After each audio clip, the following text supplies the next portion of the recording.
estamos en La Voz de Dios con el único propósito de llevarle a ustedes lo mejor del Evangelio, tomando como ejemplos variadas situaciones que Dios ha permitido que el hombre y la mujer viva sobre la tierra.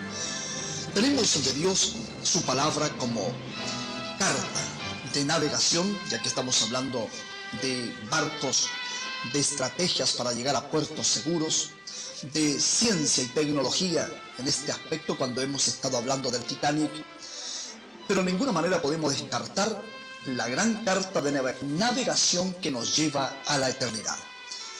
Repasando un poquito lo que hasta ahora hemos dicho, quiero recordarles a ustedes que hemos hablado del barco Titanic, aquel gran barco de 250 metros aproximadamente de largo, cuyo peso alrededor de las 100.000 toneladas transportaba 2.200 personas desde el puerto de Liverpool hacia el puerto de Nueva York.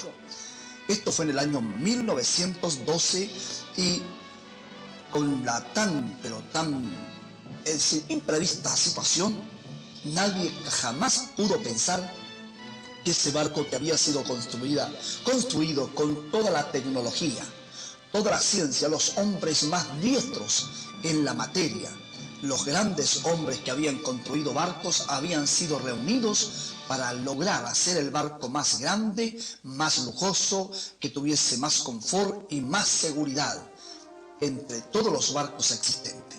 Era el Titanic, cuyo nombre eso indica, el más grande, el más pomposo, el más lujoso, y aquel barco había sido hecho con la certeza de que ni Dios podría hundirlo. Y estamos hablando de eso, pero ellos no tenían la carta del arcano. Ellos no tenían la carta divina, ellos tenían la carta del hombre. Ellos estaban rigiéndose por lo que la mente y el conocimiento les dictaba, por la teología, si cabe la palabra, y yo creo que sí, en la construcción de barcos de ese tamaño. Pero no es eso tanto lo que nos importa ahora, nada podemos hacer por los 1.600 muertos aproximadamente de aquella ocasión, sino que tenemos que sacar para nosotros un ejemplo. El barco que nos lleva a la ciudad celestial, que nos lleva de esta vida a la otra, debe tener total aseguranza. Esa es la meta al hablar de esto. Al recordar aquello, no estamos en ninguna manera menoscabando a aquellos muertos, porque sabemos que el mar entregará a los muertos. Aquí pudiéramos irnos a un mensaje ya sobre resurrección. Muchas veces usted habrá leído que está escrito que el mar entregará a sus muertos. Bueno, si usted se pone a sus mar muertos, después de los 1000 años de paso, usted sabe que está la segunda resurrección, donde todos aquellos que han partido sin Cristo aparecerán en la escena. Y ahí obviamente aparecerán gran cantidad de aquellos que perecieron aquel día, digamos aquella noche trágica del 14 al 15 de abril del año 1912. Pero yo quiero enfatizar, justamente ayer estaba pensando, Señor, ¿qué más agrego a esto? Tengo muchas cosas que decir, pero algo que fuese más objetivo, que pudiera marcarnos a nosotros con mayor seguridad el destino de nuestro camino, o la navegación, el viaje sin regreso que tenemos hacia la vida eterna. Hay dos opciones. Una es irnos con Cristo a estar reinando con Él, verle cara a cara, y lo digo esto porque días atrás me encontraba con un testigo de Jehová, un hermanito por ahí, y me decía que no veríamos a Dios, que a Dios jamás le veríamos, pero a Dios le veremos, dice el apóstol Juan, que sí le veremos cara a cara tal como Él es. Y nosotros le veremos. Y yo le quiero dar a este hermano, si está en sintonía, una cita. Tengo muchas para darle, pero lo voy a citar Apocalipsis 22, versículo 4, ya que me vino esto, donde dice, versículo 3 y 4, y no habrá más maldición, sino que el trono de Dios y del Cordero estará en ella, y sus siervos se le servirán, y verán su cara, y su nombre estará en sus frentes. Quiero repetir esto, y verán su cara, y su nombre estará en sus frentes. El nombre del Señor Jesucristo estará en las frentes de aquellos que le verán cara a cara. De cerca, no estaremos distantes, estaremos cerca, podremos hablar con Él, podremos decirle gracias, Señor, por lo que hiciste, gracias por guiarnos, gracias por hacer tanto por nosotros. Como dijo la hermana Fanny Crosby cuando le trataron de humillar a aquellos hombres que querían que compusiese música mundana, porque la hermana Fanny Crosby, ya lo sabemos, compuso alrededor de 8.000 himnos, cánticos cristianos, versos para cánticos, y en una ocasión usted sabe que fueron a ella unos hombres que vieron en ella la cualidad de poeta, y quisieron que ella compusiera poemas seculares, versos a las flores, a las mujeres, a la historia y tantas cosas. Usted sabe, se puede hacer tanto. Y fueron a ella y ella les dijo: miren, señores, yo estoy muy agradecida con Dios. Él ha hecho tanto, tanto por mí que yo no podría dejar de lado al Señor Jesucristo y escribir versos seculares. Yo solamente compondré versos para cánticos a ese Dios tan grande. Le dijeron: señora, pero ¿cómo puede usted amar tanto a ese Dios si ni siquiera la vista le ha permitido tener? ¿Usted no ve? Sí, dijo ella, no veo, pero yo sé que un día veré. ¿Cómo lo va a ver? ¿Cómo sabe? Dice, si Dios capaz no le dé la vista. Ella dijo: si así no fuera, yo tocaré sus heridas, yo le palparé y cuando encuentre sus llagas, entonces yo le reconoceré. Hay un himno que un día de estos voy a hablar de él, si Dios permite. Yo le reconoceré por sus heridas. Es decir, que le veremos cara a cara. Pero ¿cómo va a ser? Tenemos que tener una guía, tenemos que tener nosotros un mapa. Y pensando en esto ayer, justamente, vuelvo atrás y me acordé de ese gran poema que es ¿qué es la Biblia? El cual es ¿qué es la Biblia? Y yo en esta hora, antes de continuar, quiero mencionar algunas palabras de este gran poema, que es un poema muy hermoso, justamente el poema de la Biblia. Me vino a la mente, digo, bueno, vale la pena recordarlo, porque hoy día grandes hombres, líderes, han dejado de lado la Escritura y tratan de llegar con un pueblo al cielo, a la presencia de Dios, por medio de enseñanzas teológicas. Pero toda teología aleja al hombre de Dios. Si así no fuera, Nicodemo, el gran teólogo, hubiese reconocido a Jesús en su día.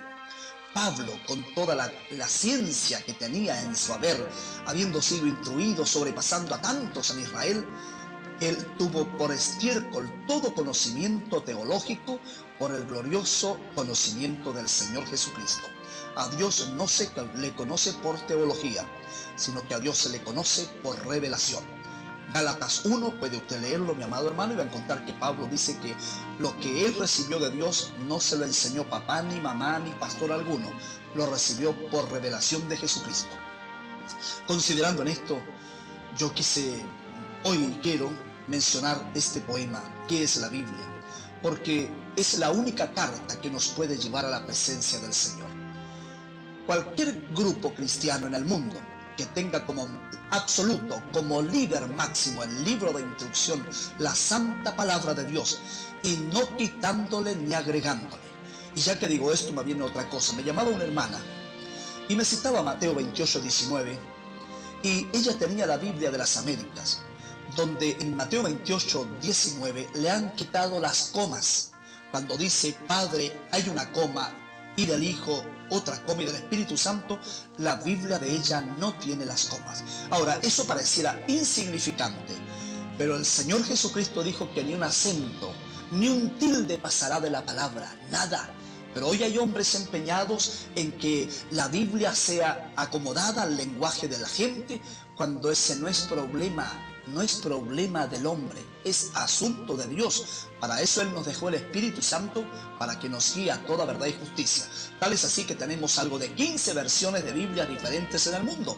Yo he trabajado hasta hace poco con 7 Biblias, Nácar Colunga, Paulista, versión moderna, Dios llega al hombre, versión antigua, en fin, tantas Biblias. Pero hermano, es un gran desastre.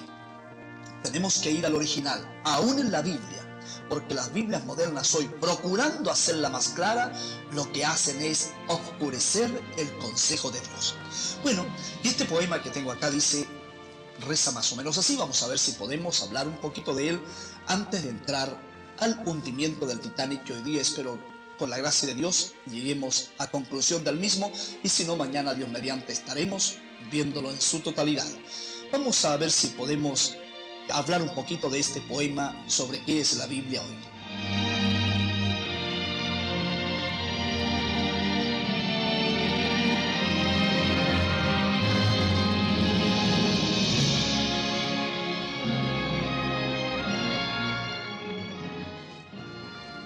¿Qué es la Biblia? Es la misma luz del Dios soberano, es la carta del arcano y la espada de Jesús. Vivo espejo de la cruz, manantial de vida y ciencia. Libro de mundial influencia que al leerlo con fruición purifica el corazón e ilumina la conciencia. libro eterno, libro santo, libro de gloria inmortal. Es su origen celestial y de Dios sublime canto. Habla de risa y de llanto, habla de gozo y tristeza. Dios en ella nos expresa su poder y santidad, de su ser la eternidad y de su amor la grandeza. El mismo Dios es su autor, pero muchos la escribieron. Inspirados todos fueron del más vivo y santo ardor. Ruth nos habla del amor en bella y tierna canción, y nos causa admiración de Daniel sus profecías. Y si llora Jeremías, ríe el sabio Salomón. ¿Quién es ese que descuella por tener ardiente celo? Que al parecer desde el cielo robó el fulgor a una estrella. ¿Quién es el que en lengua bella habla tanto del Mesías y tiene sus profecías de cadencioso y angélico? Es el profeta evangélico, el victorioso Isaías. Y ese anciano venerable que conduce a Israel a la tierra donde la miel es tan rica y saludable, ese ser infatigable jamás dado a la doblez. Decidme, Biblia, ¿quién es? Y en dos su nombre se esconde. Y el Pentateuco responde, el victorioso Moisés. 3 epístolas tenemos que San Pablo nos legó. Doctrinas allí escribió que hoy con gozo aprendemos. Cuántas veces las leemos y nos llenan de emoción y se siente el corazón con deseos de vivir vidas santas y así ir a la célica mansión. Y este canto tan sublime, este poema de amor, tiene por tema el Señor que con su sangre redime a cualquiera que aproxime su transido corazón. Ella nos da la razón de que el hombre necesita de la dádiva bendita para obtener el perdón. ¡Oh, qué libro tan hermoso! ¡Oh, qué libro tan perfecto! Cúmplelo y serás correcto. Léelo y serás dichoso. Sus letras destilan gozo, su mensaje es el amor. Es la joya del Creador, el invicto Jehová. Siempre ha sido y será de los libros el mejor.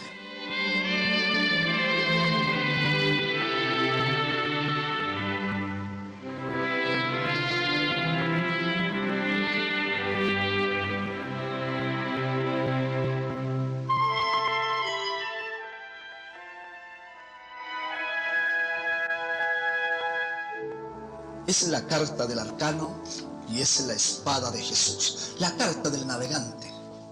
La Biblia es el libro que a usted lo puede introducir en la gloria junto al Señor Jesucristo.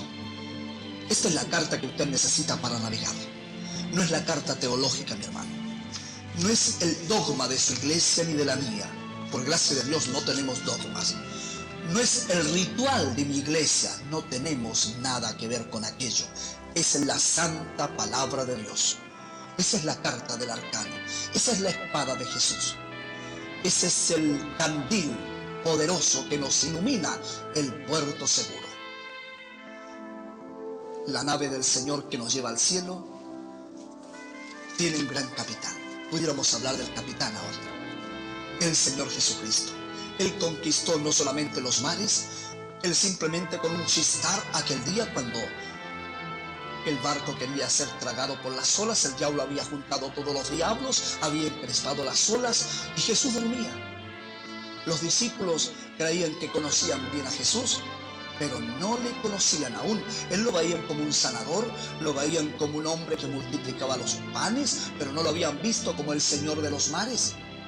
De manera que cuando el mar se encrespó y las olas quisieron hacer sucumbir el barco, ahogarlos a todos, los discípulos no teniendo a quién acudir, como usted, mi hermano, quizás hoy no tenga dónde ir, no tenga a quién acudir, pero hay un Cristo a su lado que duerme. Hay uno que está silente a su lado. Los discípulos aquel día fueron a Jesús, le dice: Maestro, ¿no tienes cuidado que perecemos? Ahí iba el gran capitán, iba él en la barca, y esa barca, aunque no era como el Titanic, esa barca iba con el capitán Jesús dentro de ella. Esa vieja barca de Sión nos tipifica aquello. Cuando Jesús dice: ¿qué sucede, chicos? ¿Qué pasa, muchachos? Señor, dice: ¿no tienes cuidado que perecemos? Todos estamos ya a punto de ahogarnos, mira el mar. Y el Señor se puso de pie, miró las olas, miró el viento recio, la tormenta que azotaba y simplemente dijo: ¡shh! Quieto, dice que el viento y las olas se aquietaron y se hizo grande bonanza. De ese gran capitán estoy hablando yo. De ese gran navegante, el Señor Jesucristo. La teología construyó el Titanic para llevar 2200 vidas. Aquel hombre llamado Jesús, en cuyo cuerpo humano, hecho semejante a nosotros, habitó la plenitud de la deidad corporalmente. Primera de Timoteo 3:16. En él habitó la plenitud de la deidad corporalmente y anduvo entre nosotros, caminó junto a nosotros, vivió, comió, durmió y sufrió como nosotros. E inclusive llegó hasta la cruz y padeció la muerte más cruel.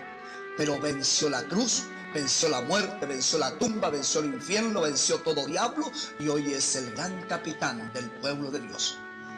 Necesitamos ese capitán. Volvamos al transatlántico un poquito.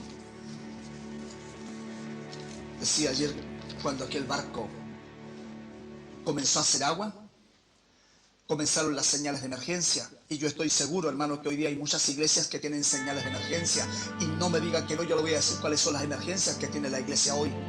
Que ayunos, y oraciones, cadenas permanentes, porque la iglesia está en emergencia. Los pastores, los líderes, los grandes hombres de Dios saben que la iglesia está en emergencia. El mundo se ha metido dentro de ellas. No tenemos que ser muy doctos en esto para no darnos cuenta. La iglesia está haciendo agua hace muchos años. La edad de la Odisea es una edad caótica. La leucemia espiritual ha entrado, la pereza. Ya no se ven los grandes hombres de Dios ungidos con el genuino Espíritu Santo. Hoy día la iglesia anda entontecida en gran manera, con saltos y brincos y trencitos y que Satanás te tengo bajo los pies. Y ese mismo que canta lo sigue a la casa y es un diablo. Es un mundano más. La iglesia está enferma, hermano, y los pastores lo saben, los ministros lo saben, pero han dejado al gran capitán Jesús afuera. El Señor llama y llama queriendo guiarles, pero ellos no.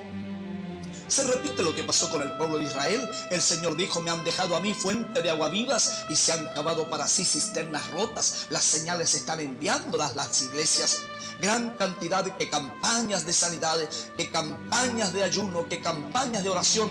Está bien hacer oración, nunca oraremos de más. Pero hay hombres que se han dado cuenta de estos acontecimientos y están desesperados. Pero pastor, hermano, amigo, quédate con la vieja carta del arcano, quédate con la Biblia, el libro de Dios. Quiero decirte que cuando yo conocí esta verdad tan profunda que tenemos hoy, era un buen lector. Había sido 27 años un hombre pentecostal, cuyo grupo era muy sano. No tengo nada en contra de la pureza de vida de ellos.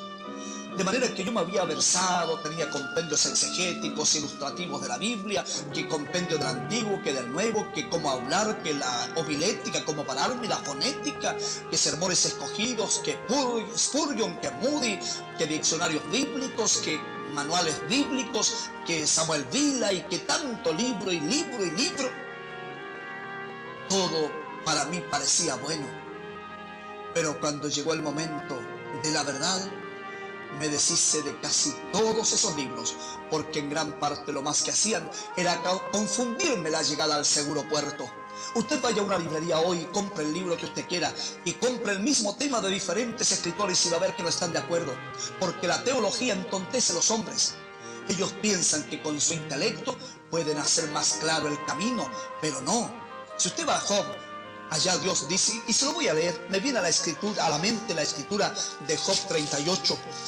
Abra conmigo la Biblia. Estas citas no las tengo preparadas, pero le invito. Abra conmigo la Biblia en Job capítulo 38 y le voy a leer esto, que es lo que sucede precisamente hoy. Si la ha encontrado, mi hermano, le invito a compartirla. Respondió Jehová a Job desde un torbellino y dijo: ¿quién es ese que oscurece el consejo con palabras sin sabiduría? No me diga usted que hoy día no hay hombres que oscurecen el consejo, lo hacen más negro el consejo de Dios, opacan la verdad de Dios. Ahora dijo Dios: ciñe como varón tus lomos, yo te preguntaré y hazme saber tú, ¿dónde estabas cuando yo fundaba la tierra? Yo le pregunto, hermano, a cualquier teólogo, ¿dónde estaba usted cuando Dios fundaba la tierra? Házmelo saber, dice Dios, si tienes inteligencia. ¿Quién ordenó sus medidas? ¿Si lo sabes? ¿O quién extendió sobre ella cordel? ¿Sobre qué están fundadas sus basas? ¿O quién puso su piedra angular? ¿O cuando las estrellas todas del alba alababan y se regocijaban todos los hijos de Dios? A ver si un teólogo le va a decir a usted dónde estaba él. Porque la teología está invadida de incredulidad. Ellos piensan que el barco Titanic denominacional que han hecho los lleva a puerto seguro, pero no se han ceñido a la carta del arcano. No han tomado la espada de Jesús para cortar todo viento y tormenta que está en contra. Han tomado la inteligencia y han dejado atrás la simplicidad del Evangelio. Las señales se mandaban. Cuando el capitán, usted sabe, se dio cuenta de que era impotente todo esfuerzo, la cosa en el Titanic se puso muy fea.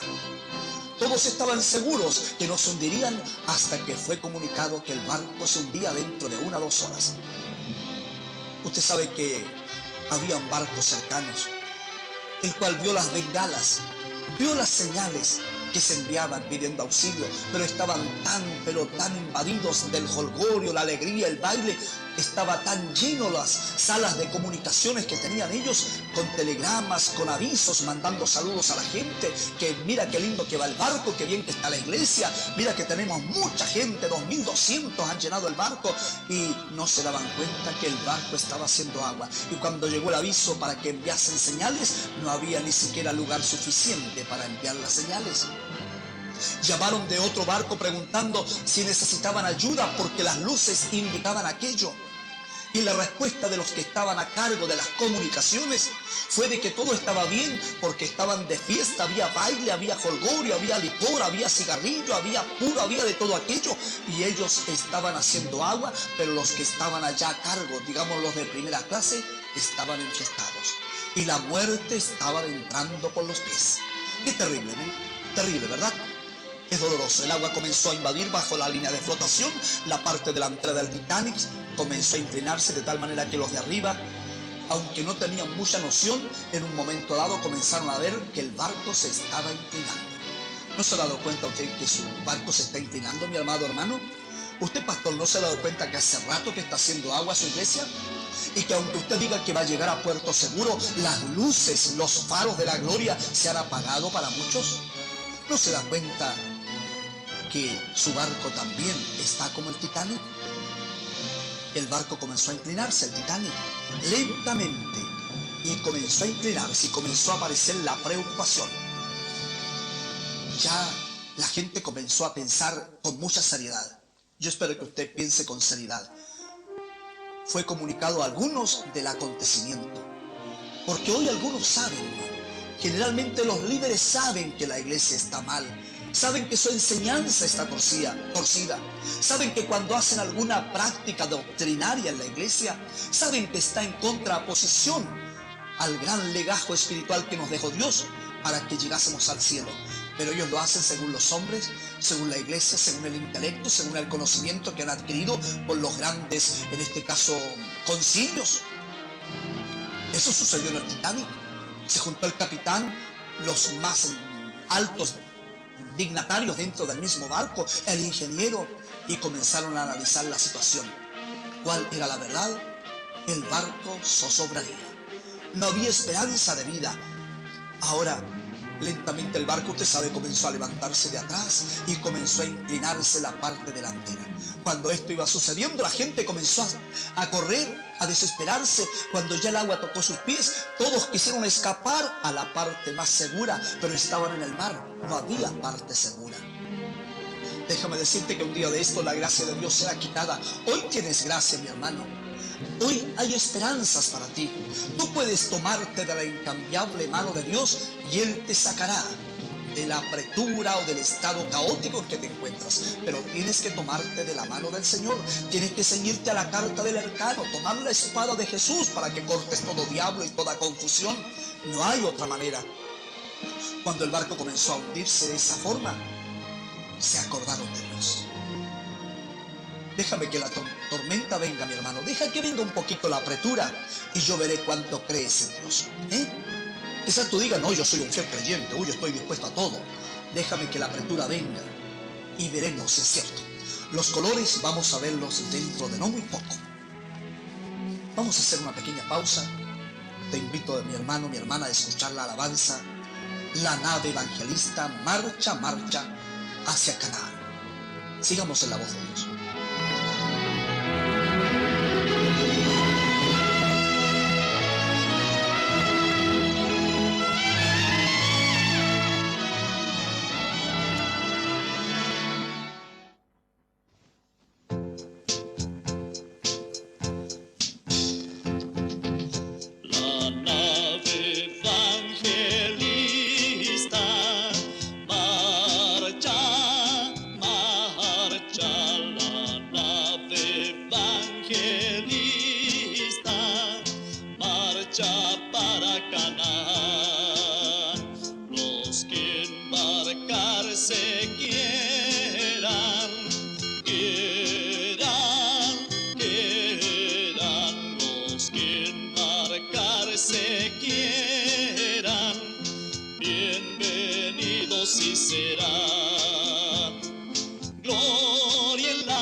Aguas ya, gloria en las alturas, los de a bordo cantan dulcemente, gloria en las alturas, a nuestro capitán, el viento en popa vuelan,